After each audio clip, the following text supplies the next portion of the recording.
Hello, good morning students. I hope all you have fit and fine. घर पे होंगे और सुरक्षित होंगे। या स्टूडेंट्स, प्रीवियस क्लास के अंदर मैंने आपको ऑपरेटर्स के बारे में पढ़ाया था कि ऑपरेटर्स क्या होते हैं, ऑपरेटर का यूज क्या होता है, किस तरह से हम ऑपरेटर को यूज करते हैं, कौन कौन से ऑपरेटर्स होते हैं, उनके क्या क्या फीचर्स होते हैं। ये सारी चीज़ें हम प्रीवियस क्लास के अंदर देख चुके हैं। आज की क्लास के अंदर मैं आपको ऑपरेटर्स से रिगार्डिंग कुछ एग्जाम्पल्स टैली करवा रहा हूँ। देन हम उसके बाद हमारा जो एक एक्स्ट्रा टॉपिक और है उसे हम टैली करेंगे। तो प्रीवियस क्लासेस के अंदर हमने ऑपरेटर के बारे में देखा था। आज हम ऑपरेटर का यूज कैसे करते हैं, प्रैक्टिकली ऑपरेटर को कैसे यूज कर सकते हैं, उसके कुछ एग्जांपल्स टैली कर रहे हैं। तो फर्स्ट ऑफ ऑल केस मैंने आपको कल भी समझाया था कि ऑपरेटर एक्चुअल में स्पेशल सिंबल्स होते हैं जो डिफरेंट टाइप के कैलकुलेशन को सॉल्व करने के लिए काम में लिए जाते हैं। इट मीन्स कि अगर हमें कोई भी अर्थमेटिक, लॉजिकल, मैथमेटिकल किसी भी टाइप के एक्सप्रेशन सॉल्व करनी हो तो हम ऑपरेटर का यूज करते हैं। अब हमारे पास एक कॉन्सेप्ट है कि हम ऑपरेटर को किस तरह से यूज करते हैं, किस तरह से इसके थ्रू प्रोग्राम बना सकते हैं। तो मान लिया कि मेरे पास एक सिंपल सा प्रोग्राम है कि मुझे एनी 3 नंबर्स को ऐड करना है। इट मीन्स मुझे एक प्रोग्राम जनरेट करना है जिस प्रोग्राम के अंदर मुझे कुछ नंबर्स इनपुट कराने हैं और उन नंबर्स का मुझे एडिशन करना है। तो एडिशन करने के लिए या सब्ट्रैक्शन या मल्टीप्लिकेशन करने के लिए मैं किस तरह से ऑपरेटर का यूज़ कर सकता हूँ, उस चीज़ को मैं यूजिंग प्रोग्राम एक्सप्लेन कर रहा हूँ।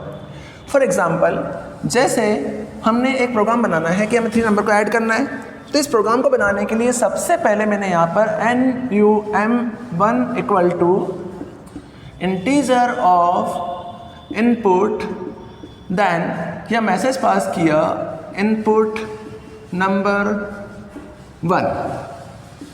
इसके बाद मैंने same to same NUM2 equal to same to same message pass किया और यहाँ मैसेज के अंदर पास कर दिया num2। Same to same case में यहाँ पर MUM3 equal to message pass किया और यहाँ मैसेज लिख दिया नंबर 3। इसके बाद यहाँ जाकर मुझे एक वेरिएबल और बनाना है। मैंने यह वेरिएबल बनाया सम इक्वल टू, यहाँ लिखा मैंने सम इक्वल टू NUM1 प्लस, यहाँ लिखा NUM2 प्लस NUM3। देन यहाँ जाके प्रिंट स्टेटमेंट के अंदर प्रिंट कराया।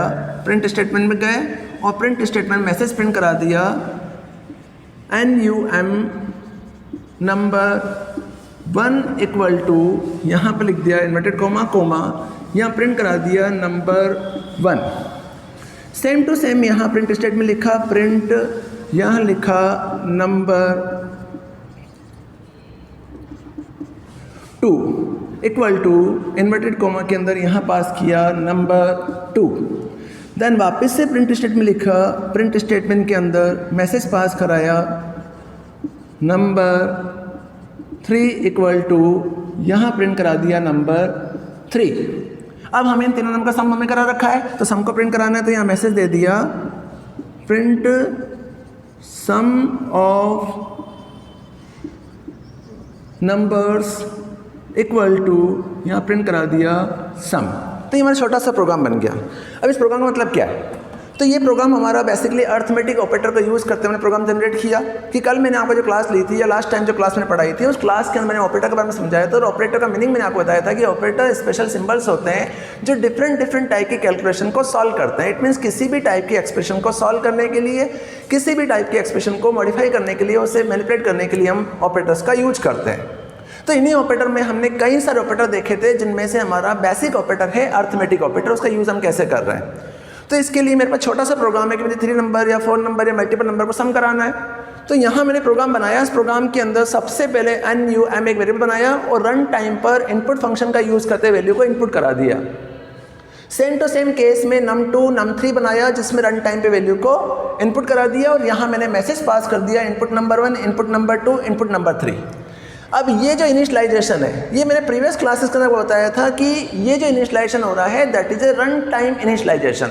इट मीन्स कि जब प्रोग्राम चल रहा है तो उस समय हम उस प्रोग्राम के अंदर वैल्यूज़ को पास कर रहे हैं। अगर हम डिज़ाइन टाइम बनाना चाहते हैं तो हम डिज़ाइन टाइम पर भी वैल्यू पास कर सकते हैं, बट वो वैल्यू हमारी स्टैटिक वैल्यू मानी जाएगी जिसे हम बार बार प्रोग्राम में जाकर अपडेट करेंगे। बट इससे बेनिफिट ये मिलेगा कि प्रोग्राम जब रन कराओगे तो वैल्यू ऑटोमेटिकली उसके अंदर पास हो जाएगी। तो num1 num2 num3 value pass कराई। तीनों वैल्यू पास होने के बाद हमें तीनों का सम कराना है। छोटा सा प्रोग्राम है, सम कराना है। तो यहाँ हमने एक वेरिएबल और बनाया सम, जिसके अंदर हमने sum equal to num1 plus num2 plus num3 pass किया। प्रिंट स्टेटमेंट के थ्रू num1 num2 num3 को प्रिंट करा दिया और सम को प्रिंट करा दिया। जैसे इंटरप्रेटर इस प्रोग्राम को रीड करेगा, यहाँ जाएगा, यहाँ जाएगा, यहाँ जाएगा। मान लिया कि हमने num1 के अंदर 10 पास किया, num2 के अंदर 100 पास किया, num3 के अंदर 1000 पास कर दिया। अब यहाँ पे num1 के अंदर 10 पड़ा हुआ है, num2 के अंदर 100 पड़ा हुआ है, num3 के अंदर 1000 पड़ा हुआ है। जैसे यहाँ पहुँचेगा तो यहाँ पर num1 के अंदर क्या मिलेगा, 10 मिलेगा, num2 के अंदर क्या मिलेगा, 100 मिलेगा, num3 के अंदर क्या मिलेगा, 1000 मिलेगा। इन तीनों का सम हो जाएगा, सम होकर वैल्यू सम में चली जाएगी और सम में जाने के बाद हमने इस लाइन के अंदर तीनों को प्रिंट करा दिया। अगर हम इन तीनों को प्रिंट नहीं कराते हैं तो भी प्रोग्राम चलेगा, क्योंकि वो हमारी रिक्वायरमेंट के ऊपर है कि हम किस चीज़ को प्रिंट करना चाहते हैं या किस चीज़ को प्रिंट नहीं करना चाहते, वो हमारी रिक्वायरमेंट है। तो इस तरह से हम इस प्रोग्राम को बना सकते हैं। तो ये छोटा सा प्रोग्राम हो गया कि हमने किसी नंबर को इनपुट कराया, उस नंबर का हमने सम करवाया। तो इसमें मेन जो यूज़ हो रहा है बेटा, वो यूज़ हो रहा है इस वाले ऑपरेटर का। इट मीन्स अर्थमेटिक ऑपरेटर में प्लस ऑपरेटर का यूज़ हो रहा है, इसलिए प्रोग्राम चल रहा है। अब इसी प्रोग्राम में हम कुछ मॉडिफिकेशन करना चाहते हैं, चेंजेस करना चाहते हैं कि मुझे वैल्यूज़ में प्लस नहीं कराना है, मुझे माइनस कराना है।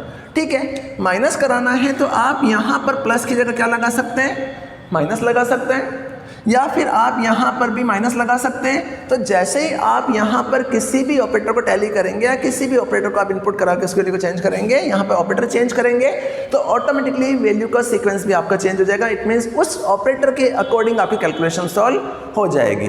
तो हमने ये देखा था कि ऑपरेटर ही मेन सिंबल्स होते हैं जो कैलकुलेशन के लिए वर्क करते हैं। अगर ऑपरेटर ही नहीं होंगे तो हम कैलकुलेशन करेंगे कैसे? तो वो ऑपरेटर हमारे रिक्वायरमेंट के ऊपर है कि हम किस सिंबल को कैसे यूज करते हैं, किस सिंबल को कैसे यूज करते हैं, वो हमारे रिक्वायरमेंट के अकॉर्डिंग यूज में लिया जाता है। अगर मैं ये चाहता हूँ कि मुझे यहाँ पर एडिशन करने के बाद, मैंने अब एडिशन तो कर लिया, अब एडिशन करने के बाद मुझे इन तीनों नंबर्स में से सब्ट्रैक्शन भी करना है और मैं ये चाहता हूँ कि num1 num2 में माइनस हो जाए, तो आप यहाँ प्रिंट करने के बाद, यहाँ प्रिंट स्टेटमेंट चलाने के बाद अगर आप यहाँ पे एक्स्ट्रा वेरिएबल और बना देंगे, उसमें आपने num1 num2 को माइनस करा दिया तो वैल्यू उसमें चली जाएगी, उसको प्रिंट भी करा सकते हैं। तो वो हमारी रिक्वायरमेंट है कि हम इस प्रोग्राम को कैसे यूज करेंगे, किस तरह से इसे एक्सेस करेंगे। तो ये छोटा सा प्रोग्राम है कि हमने 2 नंबर को इनपुट किया, 3 नंबर को इनपुट किया और उन नंबर्स का हमने सम किया। तो ये हमारा एडिशन ऑफ 3 नंबर्स का प्रोग्राम है। अब इसी प्रोग्राम के बाद एक प्रोग्राम और देखते हैं कि हमारे पास एक एग्जाम्पल और है। उस एग्जाम्पल मुझे करना क्या है कि मुझे एरिया ऑफ रेक्टेंगल निकालना है, कि मुझे किसी भी वैल्यूज़ में ब्रेथ और लेंथ डालनी है, लेंथ और ब्रेथ डालनी है, और लेंथ और ब्रेथ डालने के बाद मुझे किसी भी एरिया का रेक्टेंगल का एरिया कैलकुलेट करना है।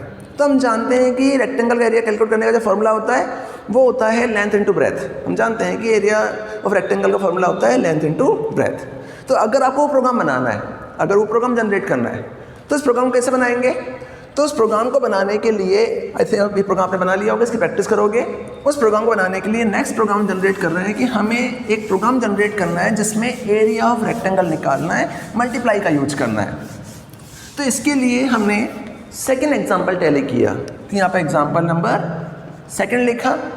इस एग्जाम्पल के अंदर मैंने यहाँ पर सबसे पहले एक वेरिएबल बनाया LENGTH equal to, message pass किया इंटीजर ऑफ इनपुट, यहाँ जाकर मैसेज पास किया एंटर लेंथ, ये मैंने लेंथ डाल दी। इसके बाद मैंने एक वेरिएबल और बनाया BREATH breath equal to, message pass किया इनपुट ब्रेथ, ये मैंने ब्रेथ डाल दी। ये इनपुट करने के बाद हमें इन दोनों नंबर को एडिशन मल्टीप्लाई करा के एरिया ऑफ रेक्टेंगल निकालना है। तो एरिया ऑफ रेक्टेंगल निकालने के लिए अब इस वाले केस में एक चीज़ का ध्यान रखिए कि आपने यहाँ पर इंटीजर पास किया है, तो इसका मतलब ये है कि जो भी नंबर आप डालेंगे वो इंटीजर में कन्वर्ट होगा। बट मान लिया कि हमारे पास अगर ब्रेथ जो आ रही है वो ब्रेथ अगर पॉइंट में आ रही है, क्योंकि हो सकता है कि वैल्यू पॉइंट में भी हो सकती है, तो हम यहाँ पर इंटीजर की जगह फ्लोट का यूज़ भी कर सकते हैं। तो मैंने यहाँ फ्लोट लगा दिया FLOT फ्लोट, यहाँ पास किया इनपुट, मैसेज पास कर दिया एंटर ब्रेथ, ये हमारा प्रोग्राम बन गया। अब इसके बाद मैंने यहाँ पर R नाम से एक वेरिएबल बनाया और इक्वल टू यहाँ लिखा लेंथ इनटू ब्रेथ, यहाँ पे लिखा मैंने लेंथ इनटू यहाँ लिखा ब्रेथ। लेंथ इनटू ब्रेथ लिखने के बाद तीनों को प्रिंट कराना है। तो प्रिंट कराने के लिए मैंने यहाँ प्रिंट स्टेटमेंट का यूज़ लिखा और प्रिंट स्टेटमेंट में पास कर दिया लेंथ इक्वल टू, यहाँ प्रिंट करा दिया लेंथ। इसी टाइप से यहाँ प्रिंट कराया, ब्रेथ को प्रिंट कराना है तो यहाँ ब्रेथ प्रिंट कराई, ब्रेथ इक्वल टू, यहाँ प्रिंट करा दिया ब्रेथ, यहाँ प्रिंट क्या करा दिया, ब्रेथ प्रिंट करा दिया। ब्रेथ प्रिंट करने के बाद हमें एरिया ऑफ रेक्टेंगल निकालना है तो हमने मैसेज प्रिंट किया, प्रिंट एरिया ऑफ रेक्टेंगल, यहाँ लिखा area of rectangle equal to, यहाँ प्रिंट करा दिया आर को। तो जैसे ही प्रोग्राम चलाओगे तो इस प्रोग्राम के अंदर हमारी लेंथ एंड ब्रेथ कैलकुलेट हो जाएगी। तो बड़ा चेंजेस बस ये है कि जनरली मैथ्स के अंदर जैसे हम नॉर्मल कैलकुलेशन करते हैं कि इस तरह से हम कैलकुलेशन करके किसी भी रिजल्ट को शो करते हैं, एक्सप्रेशन को सॉल्व करते हैं, अगर उसी चीज़ को हम प्रोग्रामिंग लैंग्वेज में कर रहे हैं तो प्रोग्रामिंग लैंग्वेज में करने के लिए हमें उनको प्रोग्राम में कैलकुलेट करना होगा। तो इस चीज़ को समझने के लिए मैंने प्रोग्राम बनाया। इस प्रोग्राम के अंदर सबसे पहले मैंने यहाँ पर लेंथ नाम का वेरिएबल बनाया और यहाँ पे लिखा length equal to integer input, message pass कर दिया एंटर लेंथ, तो हमें लेंथ इनपुट करानी है। सेकंड केस में यहाँ पे एक वेरिएबल और बनाया ब्रेथ, और ब्रेथ के अंदर मैंने मैसेज पास कर दिया फ्लोट इनपुट एंटर ब्रेथ। तो यहाँ पर आप कंफ्यूज मत होना कि यहाँ पे इंटीजर यहाँ पे फ्लोट लगा हुआ है। तो इसका मतलब ये है कि मैंने आपको पहले भी समझाया था कि जब हम किसी भी वेरिएबल के अंदर वैल्यू पास कराते हैं तो वैल्यू 3 टाइप की होती है, जैसे 2 टाइप की होती है, एक होती है नंबर टाइप की वैल्यू, एक होती है स्ट्रिंग या अल्फ़ाबेट टाइप की वैल्यू। तो जब अल्फ़ा टाइप की वैल्यू डालते हैं तो उसमें एक कैरेक्टर भी हो सकता है, मल्टी कैरेक्टर भी हो सकते हैं, बट उनकी वैल्यू हमेशा सिंगल कोट्स, डबल कोट्स या ट्रिपल कोट में पास होती है मल्टी लाइन के लिए।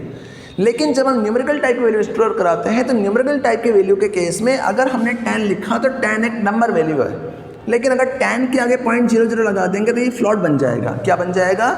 डेसिमल बन जाएगा, फ्लॉट बन जाएगा। तो इस वैल्यू को हम कहते हैं फ्लॉट वैल्यू। अगर हम किसी भी इंटीजर वेरिएबल के अंदर 10.00 डालेंगे तो वो सिर्फ 10 को ही एक्सेप्ट करेगा, बाकी सबको स्किप कर देगा। लेकिन अगर यहाँ पर 10.10 आ रहा है और हम चाहते हैं कि वैल्यू हमें 10.10 ही उठानी है, तो इसके लिए आप वेरिएबल में इंटीजर की जगह पर फ्लॉट लगा देंगे। तो मैंने आपको बताया था कि कन्वर्जन फंक्शन के केस में जब हम पाइथन के अंदर किसी भी वेरिएबल के अंदर रन टाइम पे वैल्यू पास करते हैं तो वो वैल्यू बाय डिफ़ॉल्ट हमेशा स्ट्रिंग टाइप की होती है, कि स्ट्रिंग टाइप की वैल्यू हमेशा by default value string type pass होती है। लेकिन किसी भी स्ट्रिंग वैल्यू को नंबर में कन्वर्ट करने के लिए इंटरनल फंक्शंस होते हैं जिनमें इंटीजर, फ्लोट एक्सेट्रा फंक्शंस होते हैं। तो हमने यहाँ पर जो वैल्यू पास कराई उसमें INT लगाया। तो इस INT का मतलब ये है कि जो वैल्यू आप पास कर रहे हैं वो स्ट्रिंग टाइप वैल्यू को इंटीजर में कन्वर्ट कर रहे हैं, और यहाँ पर जो वैल्यू हम पास कर रहे हैं उस वैल्यू को हम फ्लॉट में कन्वर्ट कर रहे हैं, इट मीन डेसिमल में कन्वर्ट कर रहे हैं। इसलिए हमने यहाँ पे फ्लॉट लगाया है, क्योंकि हो सकता है कि लेंथ और ब्रेथ की वैल्यू फ्लॉट में भी हो सकती है, डेसिमल में भी हो सकती है, इसलिए हम इसका यूज कर सकते हैं। देन मैंने लेंथ और ब्रेथ की वैल्यू डालने के बाद मुझे कैलकुलेशन कराना है, तो फॉर्मूला मुझे ध्यान है। तो यहाँ लिखा मैंने R equal to length into breath, यहाँ लिखा मैंने लेंथ इंटू ब्रेथ लिखा। लेंथ इंटू ब्रेथ मल्टीप्लाई करा के वैल्यू किस में आ जाएगी? R में आ जाएगी। R में आने के बाद हमने यहाँ पर लेंथ, ब्रेथ और R तीनों को प्रिंट करा दिया। तो जैसे ही रन कराओगे तो मान लिया कि हमने लेंथ डाल दी यहाँ पे 30, ब्रेथ डाल दिया आपने 20, यहाँ वैल्यू आपने डाली 30, यहाँ वैल्यू आपने 20।